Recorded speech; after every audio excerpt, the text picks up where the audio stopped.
really warm welcome. It's really lovely to be here. We've only been here once before, and it was Stuart's induction, so it's lovely to be back. I have been asking myself, am I ready for this? And I'm asking myself that question because it's been a while since I've stood in this position, but I'm really grateful for the opportunity to be here. I'm really grateful to be with you all. So thank you for such a warm welcome. What restores your soul? It's a question I've been asking myself a lot this past year. Without meaning to turn this into a confessional, I think it's important to share that I have been rocked to my core since becoming a mum 4 years ago. But I believe the worldview I hold through the lens of a loving Jesus has allowed me to be rocked, has allowed me to be honest with myself that I need to ask that question: what restores my soul? But when Stuart gave me this psalm, I thought, surely I should only preach on this once I'm in a bit more of a figured it all out kind of stage. And then I sat with that thought for a while, and then remembered that when Stuart first asked me to preach, and I said, no, thank you, he said, sometimes the only option is actually to do it. It's to get up and get on with it and see your way through it. And so here I am. I feel it's important to also say, just as I'm setting the scene here, that as one of Stuart's students, he saw me through my cry through everything phase. I am no longer in that phase. I'm sure you'll be grateful to know. He didn't invite me here to preach to you all thinking I'd spend 20 minutes talking about how amazing he is, but I do think it's important to say, as your new church minister, you've really struck gold. It was a great lecturer for me and the eclectic, weird bunch of students that we were. And I think whether knowingly, I've been given this opportunity, I've been invited here, because I probably need to go through this process as much as you might need to hear what I've got to say. But I hope in my muddy phase of working out what restores my soul, you can come on this journey with me. So let's explore together the inspired word of God, a psalm written by someone likely close to David, the man who spent his boyhood in fields tending his sheep in nature and had a life of leadership, authority, process, procedure, power and decision-making thrust upon him. Let's read the psalm together. The Lord is my shepherd, I shall not want. He makes me lie down in green pastures. He leads me beside still waters. He restores my soul. He leads me in right paths for his name's sake, and even though I walk through the darkest valley, I fear no evil. For you are with me, and your rod and your staff, they comfort me. You prepare a table before me in the presence of my enemies. You anoint my head with oil, and my cup overflows. Surely goodness and mercy shall follow me all the days of my life, and I shall dwell in the house of the Lord my whole life long. Words so familiar to many of us.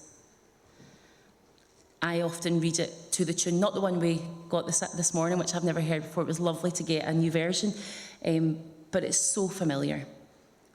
When I think about that psalm, sometimes the first thing that comes into my mind is Don French sitting, telling jokes after an episode of The Vicar of Dibley. That familiarity can be so comforting to us. It can offer us deep comfort, but it may also leave us without any real feelings. Because we know it so well, we can recite it.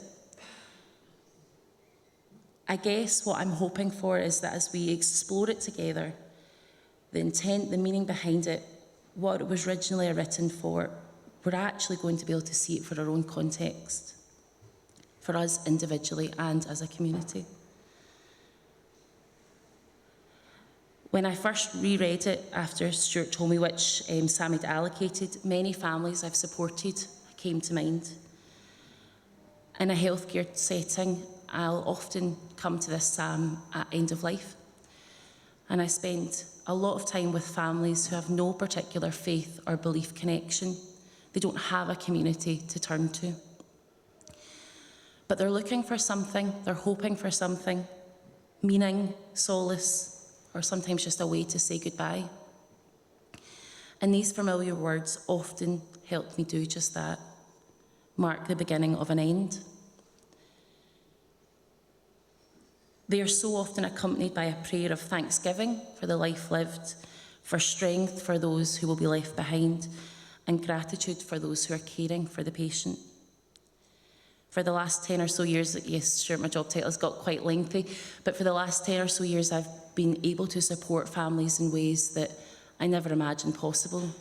It's such a privilege to walk with people in their darkest moments. It's not easy, it's not fun, but it's a privilege. Yet I'm coming to these words again out with that healthcare setting, with a need to hear from God, to share with all of you, while longing to find something that restores my soul. And a deep, deep discomfort that I am again at the mercy of God, hoping to hear his voice in darkness. I read that Psalm 23 was potentially one of the most personal and intimate reflections of faith and trust in God. And at first glance, if it had been David that had written it, I probably would have liked to have read a bit more, why didn't you stop me from making such stupid decisions? Thanks for making Abigail so amazing, she saved me from myself again. And a little bit less of the, you prepare a table in front of my enemies. A bit more, you pick me up when I mess up, and I want to mess up less. So I'm not sure the author really wants my feedback, but that's kind of how I see it when I start to read it. And there's a dance that we do with what the psalmist meant when he was writing it and what it means for us now. And that can be so unique for each of us individually and for our community. The author won't have been writing it from an individualistic approach, but as we'll probably take it in our current context. So as we weave through the psalm, we do so with that thread of the past and the present, the individual and the community. And I'll probably spend most of my time this morning with you looking at the present and the personal. If you'll indulge me, I'd like to ask you, no one's going to know if you're doing it or not, so you don't have to close your eyes or just look down or look away, not because I don't want you looking at me, but because this is about you. I'd like to ask you to imagine a path where someone who potentially annoyingly might know you better than you know yourself. What does your path look like? Is it bumpy? Is it full of grass that's stomped down? Is it flat and smooth? What does it feel like? What does it smell like around you as you're walking along that path? Is there anything around you?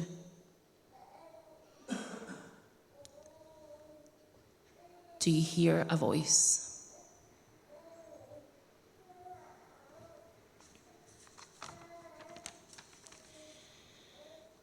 Hold that image, but come back to me for a minute. So you're welcome to reopen your eyes. As a new mum, I have been learning a lot about the words that I speak.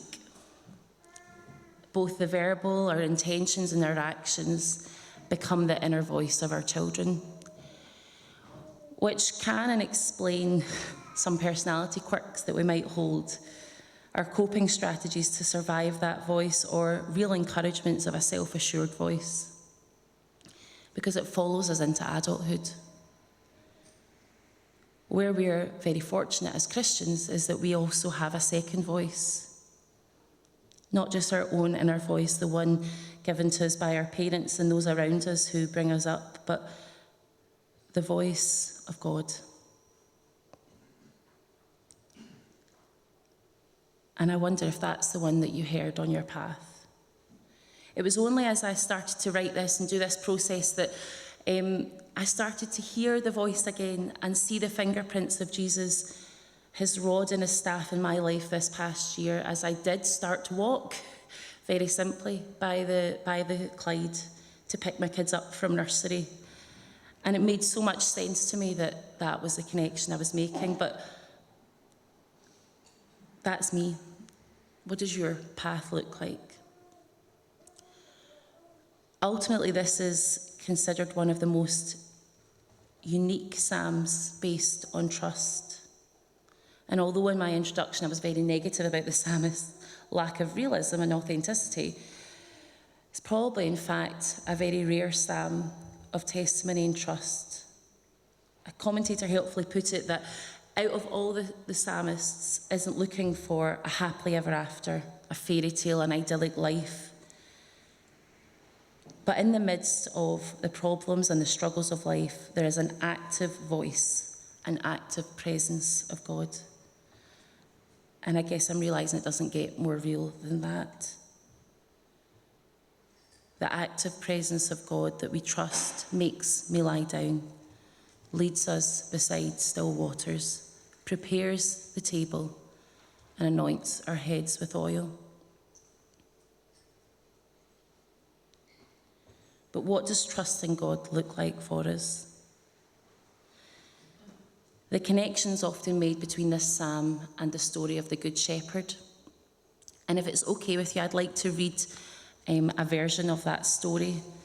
My dad got my daughters a Bible for their Christmas, along with slime and, all the usual things that make a mess. And I came to this because I was thinking, I guess I wonder, from a kid's mind, how this story might come out. And it surprised me. So let me read it to you, not all of it, just an abbreviated part. The Good Shepherd. Jesus wanted people to trust him. I am the real shepherd. I am the one the sheep have been waiting for. I have come to give you life, full, overflowing life. I am the good shepherd. I will do anything for my sheep. I will even give my life for them. I know my sheep, and my sheep know me, just like I know my Father, and the Father knows me. I have other sheep too. They come from lots of different places, but I will call them, and they will also hear my voice. Then there will be one flock and one shepherd. I will keep them safe forever.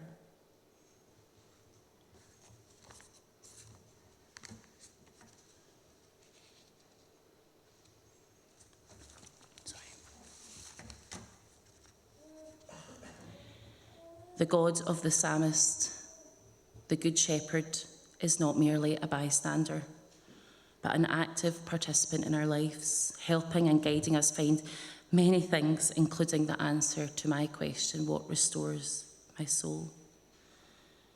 So as God actively guides us, rescues us, where are we going? For the psalmist, it was a recall to the time spent travelling in the wilderness during the exodus of Egypt.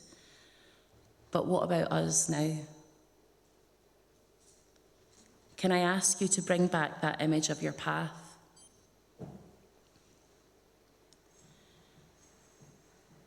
Can you hear the voice of God?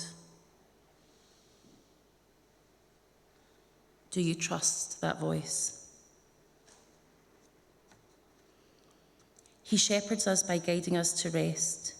He hosts us in preparing a space for us, reaffirming the intimacy with which God meets us.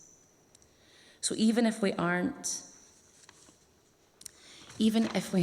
publicly spilling our guts with our biggest fears, our biggest mistakes, there is an intimacy that God wants to have with us if we trust him.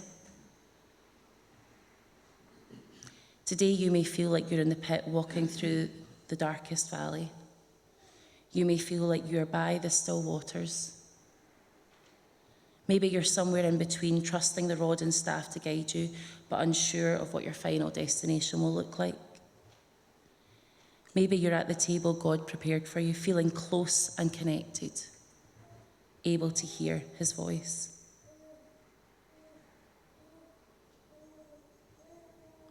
What restores your soul? It matters to God, and so it should matter to us too. But I realise now, to be able to ask that question, I have to ask the more important one, which is, am I trusting God?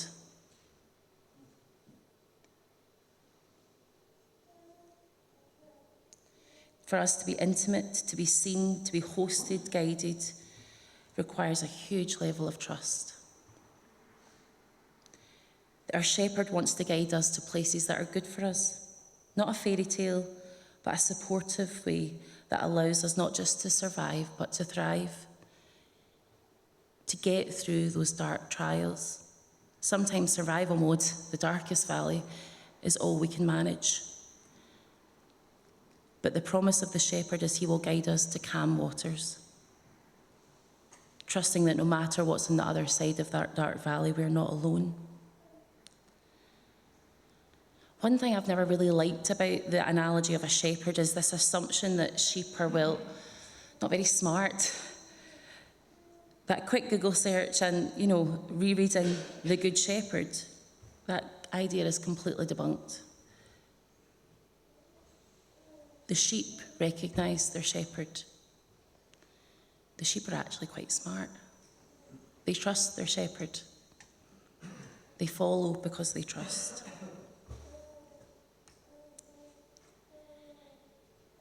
With your image of your path,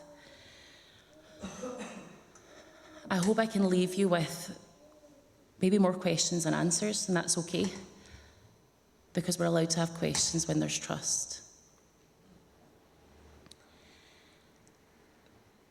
I wondered if I was going to share this bit, and I think I will because I'm a guest, I'm a stranger. I feel like it's okay for me to say something about community when I'm not in the thick of the community. So if you'll indulge me, let me just ask you some questions. As a church who quite clearly love one another and are very welcoming, how do you give rest to one another, to those who serve, those who lead, those who visit, those who are part of your community? How do you give rest? Our role as a church might be to serve and to do for others, but I just want to ask that question with the shepherd thread. Through all of your efforts as a church to be a family, how do you give rest to yourselves? How do you restore your souls together?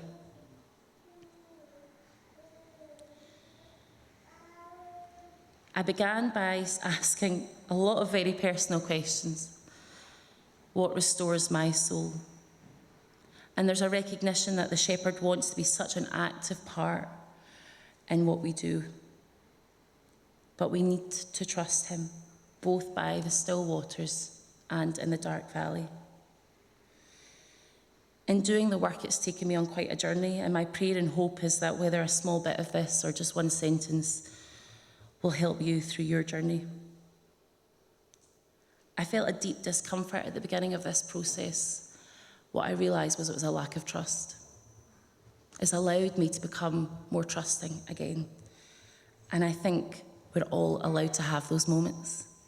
And so that's why up here, I want to say it loudly, because we're allowed to struggle to trust.